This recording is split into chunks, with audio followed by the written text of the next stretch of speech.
Friends, मेरे YouTube channel पे आप सभी का स्वागत है। जैसा कि हमें ये खबरें आ रही हैं कि 8 जून को नरेंद्र मोदी शपथ ले सकते हैं प्रधानमंत्री पद की।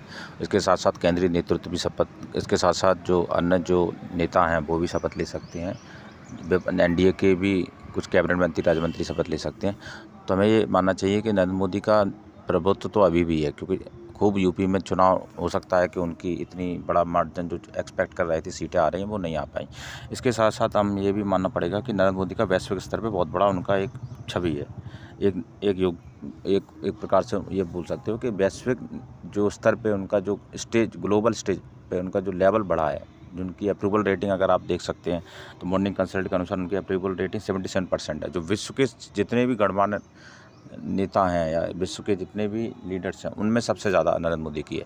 तो नरेंद्र मोदी का विशेष रूप से प्रभाव तो है, ये बात मानना पड़ेगा। वो बात ठीक है कि उनकी सीटें अब की बार की कम आई हैं। जो एक्सपेक्ट कर रहे थे 400 पार का नारा था वो सफल नहीं हुआ है।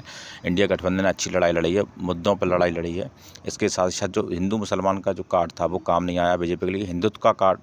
हिंदुत्व का जो वो मानती है कि मैं हिंदुत्व, बीजेपी हिंदुत्व की पार्टी है, तो वो भी काम नहीं आया। और अयोध्या में आप ये सोच सकते हो, अयोध्या में बीजेपी हार गई। जो फैजाबाद का संसदीय क्षेत्र के अंतर्गत अयोध्या आती है तो उसमें बीजेपी हार गई। तो ये बहुत बड़ा एक प्रकार से सेटबैक है। तो इंडिया गठबंधन अभी भी प्रयास कर रहा है कि किसी प्रकार से उनकी सरकार बन जाए। मुझे नहीं लगता है कि अब ऐसा पॉसिबल है, क्योंकि जो एनडीए के जो घटक दल हैं वो स्पष्ट रूप से एकजुट हैं, एकत्रित हैं। इसके साथ ही साथ जो नीतीश कुमार हैं, जो चंद्रबाबू नायडू हैं, उन्होंने एनडीए को समर्थन पत्र सौंपा है।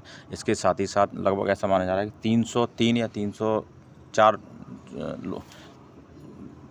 सांसदों का समर्थन पत्र राष्ट्रपति को जल्दी सौंपेंगे। पूरा एनडीए का जो दल है सब मिला मिलू के। तो हमें ऐसा माना जा रहा है कि नरेंद्र मोदी अब लेट नहीं होने वाले हैं। जितना जल्दी हो पाए उतना जल्दी कर रहे हैं, वो अपने प्रयासों में लगे हुए हैं। और मुझे लगता है कि 8 जून के बाद नई सरकार के गठन के पश्चात फिर काम चालू होगा और देश की जनता को फिर वही चीज़ें, विकास के रास्ते पर आगे बढ़ने का मौका मिलेगा। अब देखते हैं कि इंडिया गठबंधन आगे क्या रणनीति बनाता है। क्या पॉसिबल है कि वो फिर से वो चुनाव में कुछ एक प्रकार से ये बात माननी पड़ेगी कि उसमें चुनाव में उसको अच्छी जीत मिली है।